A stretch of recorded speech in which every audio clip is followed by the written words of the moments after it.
Today on Upfront, President Trump, General Flynn, and Russia. Democrats demand an investigation into Trump's possible ties to Moscow. Next, Wisconsin Senator Tammy Baldwin on the questions she wants answered. Plus, her bid for re-election in 2018. Who could be her Republican challenger? And is she vulnerable? Covering the issues important to Wisconsin. This is Upfront with Mike Goucher. Hello again, everyone, and welcome to Upfront. The president calls it fake news, but Democrats say Donald Trump's possible ties to Russia present a real concern. In a combative news conference last week, Trump repeatedly denied having any links with Russia. 11 Senate Democrats, including Wisconsin's Tammy Baldwin, say an independent investigator needs to look into what has transpired between Trump, his now fired National Security Advisor Michael Flynn, and Moscow. We're talking about this today, President Trump's Supreme Court nominee, and more with Senator Baldwin, who joins us from our Hearst, Washington bureau. Senator, it's good to have you back on the program. Let's begin with this discussion about possible ties between either the president, his former national security advisor, his transition team, the campaign, all of it. You want a special investigator to look at this. Why? Well, first of all, I think this is a subject of enormous gravity. The idea that there could be officials that are compromised, vulnerable to blackmail, et cetera.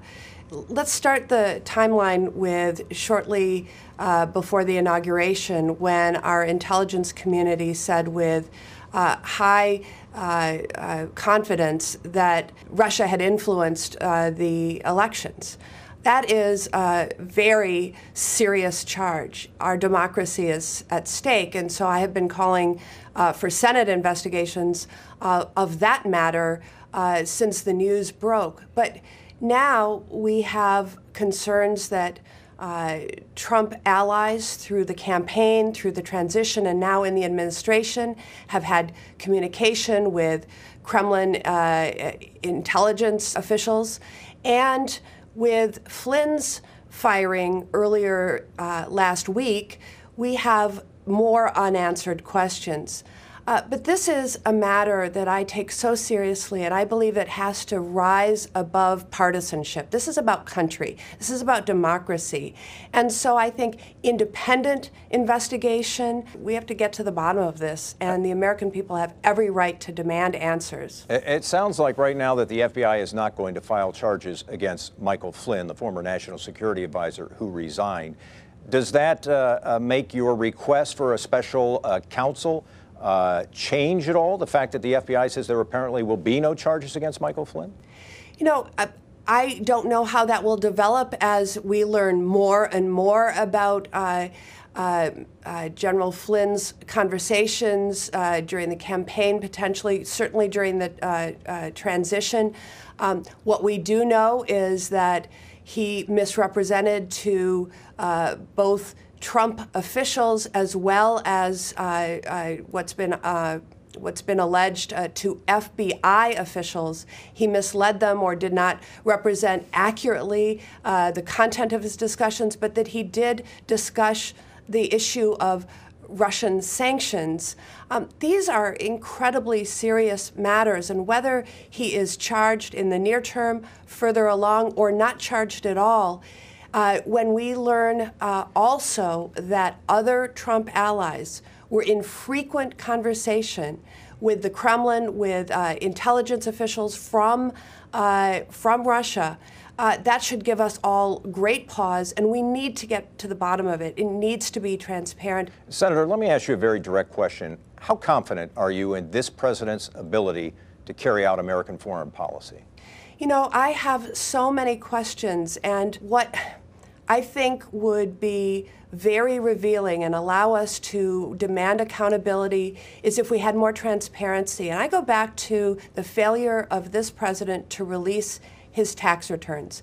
One of the things that would tell us is whether he has financial entanglements with the Russian oligarchy, for example, whether he has these sort of ties that could allow some sort of compromise of our national security. We've all read the stories about the dossier, et cetera. These are serious concerns, and that's why I don't think, and I especially call on my Republican colleagues not to just brush them aside. We need to know the answers to these questions that have been raised, and especially why, when we're seeing provocations by Russia, I think in particular of the deployment of cruise missiles in violation of a treaty agreement and other actions that cause me great concern, we need answers. Senator, let's talk a little bit about President Trump's Supreme Court nominee, Neil Gorsuch. You met with Neil Gorsuch Yes. on Thursday night. You have said you are not going to support his nomination. Was he able to allay any of your concerns or change your mind in any way? One of the things I talked with him about is the standard which every other Supreme Court nominee has had to meet, and that is earning 60 bipartisan votes in the United States Senate. And what I would say is that when at that point, candidate Trump released a list of potential nominees and then revised it later, understanding that these names were provided to him by very conservative groups counseling his campaign. We had a chance to review who these people were. When there was a short list of 3 announced, I had a chance to review their records. And then, obviously, when Neil Gorsuch was Trump's pick, to study more carefully his work, both in private practice as well as a judge. What happens in these meetings, and I will say it was very respectful, thoughtful, he's certainly a very smart man, but you don't get answers. Part of that is very understandable. You can't have a candidate for a justice position or a judge talking about how they might decide in a controversy not yet before them. But I really felt that there was the type of failure to address very straightforward questions. Couldn't get any sense about the president's clearly unconstitutional travel ban and refugee suspension. But what's most troubling to me is how this next Supreme Court justice will impact the lives of Wisconsinites, hardworking Wisconsinites who, if they need to seek justice, need a fair shake in our nation's court. We're already deeply concerned about the fact that the system is rigged in Washington. We can't have that happening on the Supreme Court.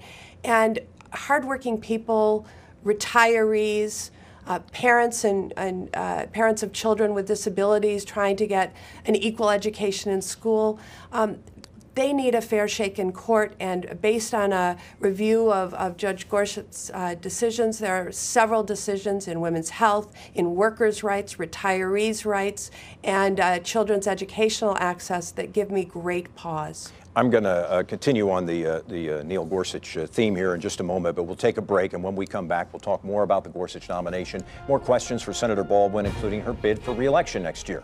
We'll be right back. Up Front with Mike Goucher, brought to you by the American Transmission Company.